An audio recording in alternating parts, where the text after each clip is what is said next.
Que de uma homenagem que ele fez tanto ao presidente da Câmara, Hugo Motta, quanto ao governador do Rio de Janeiro, Cláudio Castro, durante um evento da Rota. A gente aqui unindo as sinalizações públicas que ele está fazendo, mas essa cautela ali parecendo que está sempre pisando em ovos, de certa forma, né? Com essa homenagem, tanto ao Motta quanto ao Castro, né, o Tarcísio tentou fazer um carinho tanto numa liderança do Centrão quanto numa liderança da direita. A liderança da direita é essa que recentemente acabou ganhando holofotes depois de ter matado 122 pessoas no Rio de Janeiro, né? Naquela ação desastrosa na Penha e no Alemão. Então o Tarcísio, ele faz o quê? Ele faz um aceno, tenta exatamente na linha do que você estava falando, mostrar que ele está unificando, tentar mostrar ele mesmo um guarda-chuva, né, de diferentes grupos, diferentes correntes, grupos que estão insatisfeitos com o governo federal. O ponto é que é o seguinte, o governador Tarcísio de Freitas, por enquanto, né, ele vem fazendo campanha em eventos de bancos e de instituições financeiras. Né, ou de empresas. Né? A campanha eleitoral, o Lula fez campanha ontem, né, em rádio e TV, né? Aquilo é campanha, não tenho dúvida nenhuma, a forma como ele anuncia a questão da isenção do imposto de renda, né? Para quem ganha até 5 mil cascalhos por mês. Porém, o Tarcísio também está em plena campanha, né, utilizando hora também de expediente ou o seu tempo para fazer campanha junto a esse público, a Faria Lima, né, ao mercado, ao público que nem precisaria ele fazer campanha, mas que já apostaria nele contra o Lula sem problema algum. A questão é que, ao mesmo tempo, ele precisa continuar pagando pedágio para o Bolsonaro, né? Por quê? Porque ele sabe que se ele sair sem o Bolsonaro, a gente tem um exemplo que é o PSDB. O PSDB, durante muito tempo, né, o mercado apostava num candidato do PSDB para a presidência da República, achando que basta o dinheiro, ou basta o tempo de TV, ou basta recurso para você eleger alguém. E não basta. Né? O PSDB ganhou 2 vezes com o Fernando Henrique e não ganhou mais. Né? Não basta só isso, você precisa de outros elementos no meio disso para poder ganhar. Não basta ser abençoado pelo empresariado e pela Faria Lima. Senão, se bastasse, o PSDB nunca tinha saído do poder. Né? Então, você tem uma questão no meio de tudo isso, que ele precisa também do apoio, da bênção dessa liderança popular. Né? A ver como é que vai ser decidido no seio do bolsonarismo e da direita quem será o sucessor.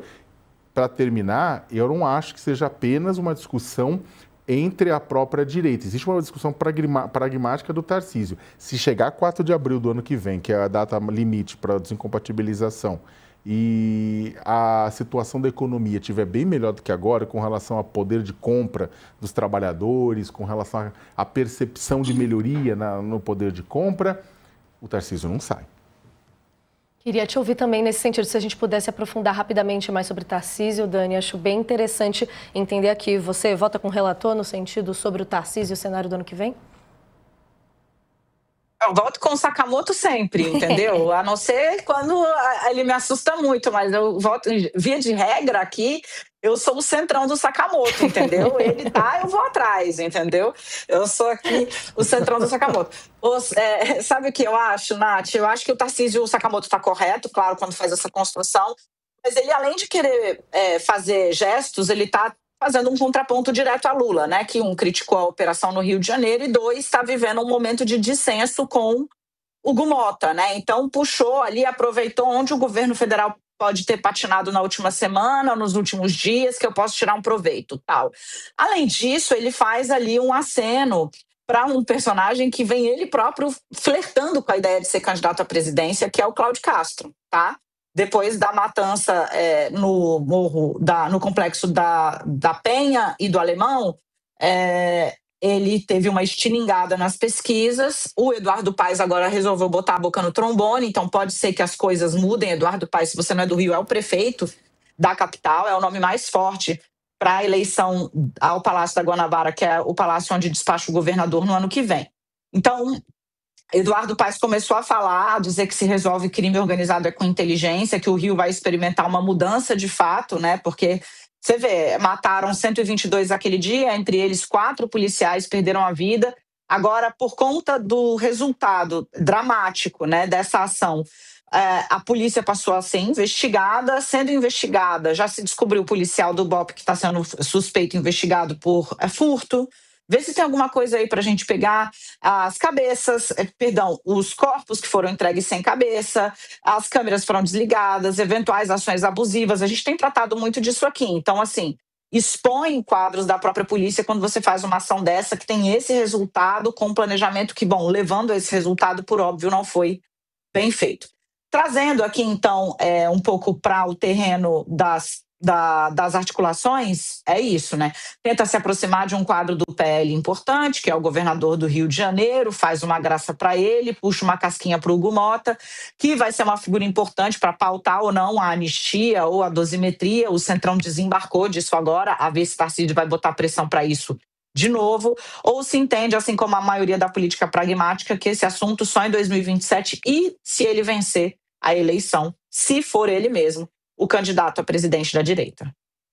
Eu vou só até pedir permissão aqui para o pessoal da produção, pedir desculpas por fazer uma pequena salada com o roteiro, saca? Mas uma vez que a gente está entrando aqui também na questão da segurança pública, queria te ouvir um pouco sobre a agenda da semana, nessa pauta tão importante, inclusive para a discussão de 2026, uma vez que a gente tem em discussão no Congresso com possibilidades de avanço, tanto o projeto da lei de antifacção essa semana, quanto a PEC da segurança pública. Se não me engano, o Senado pode ser que vote o projeto antifacção essa semana e a Câmara deve avançar, se eu não me engano, na quinta-feira, na discussão da PEC da segurança pública, e esforços do governo para não perder a mão nessa discussão de certa forma. Nesse embate na área da segurança pública, em que pé que está a disputa de narrativas, de certa forma, não gosto desse termo, mas da pauta no momento?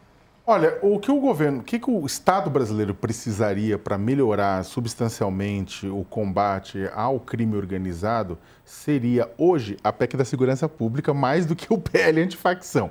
Grosso modo, é isso. E, na verdade, o Estado brasileiro precisaria avançar na inteligência, no compartilhamento de informação, na atuação compartilhada e em parceria dos entes federativos, das polícias da União, das polícias estaduais, das guardas civis metropolitanas, tudo isso para que a gente pudesse combater o crime organizado com mais inteligência, com mais asfixia econômica e com menos tiro, porrada e bomba.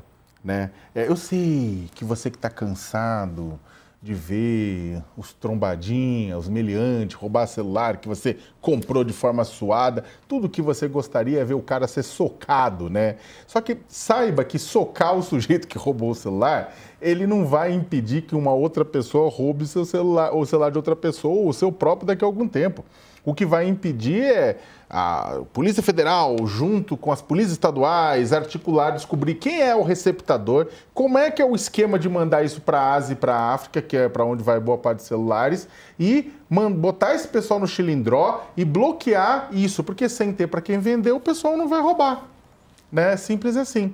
Então, o que acontece? Isso aqui, você imagina que funciona em toda cadeia produtiva do crime organizado. Né, nos combustíveis, como aconteceu na Carbono Oculto, né, ou mesmo em outras operações também que pegaram lavagem de dinheiro. Né? Então, o que acontece? O governo precisa, o Congresso Nacional, o governo precisa avançar. Mas aí, Nath, você tem um problemão que o governo federal, o Ministério da Justiça e os governos estaduais não têm se acertado como gostaria o ministro da Justiça, Ricardo Lewandowski. Avançou-se no diálogo, não tenha dúvida nenhuma, nos últimos tempos, mas ainda assim tem rusgas, tem questões, os governadores dizem que eles não querem ceder o poder, não querem ceder, dizem que o governo está avançando nas responsabilidades das polícias estaduais, o governo federal diz que não. Enfim, tem uma discussão a respeito do Sistema Único de Segurança Pública que está diretamente relacionada à PEC da segurança. O PL antifacção é importante, ninguém nega isso, estava sendo discutido no governo, acabou vindo a público por conta exatamente exatamente da época do massacre lá no Rio de Janeiro. O governo federal queria dar uma resposta, bateu com o Guilherme Derrite como relator, foi um furdúncio, um primeiro projeto sem pé nem cabeça que tiraria muita força da Polícia Federal, sem pé nem cabeça, ou com cabeça demais e com segundas intenções, tiraria a força da Polícia Federal, foi, voltou 5 vezes. E aí, na sexta vez, o projeto foi votado e passou no Congresso Nacional, já bastante alterado da sua proposta original, mas o governo continuou criticando o texto, né? Então, é o seguinte, isso precisa ser alterado, precisa ser votado. É claro que o governo está fazendo uma grande debate, uma grande discussão em cima da questão do PL antifacção, só que eu olharia com mais cuidado a PEC da segurança pública, que eu acho que lá dentro você tem mais coisas que podem ajudar de fato a combater o crime organizado.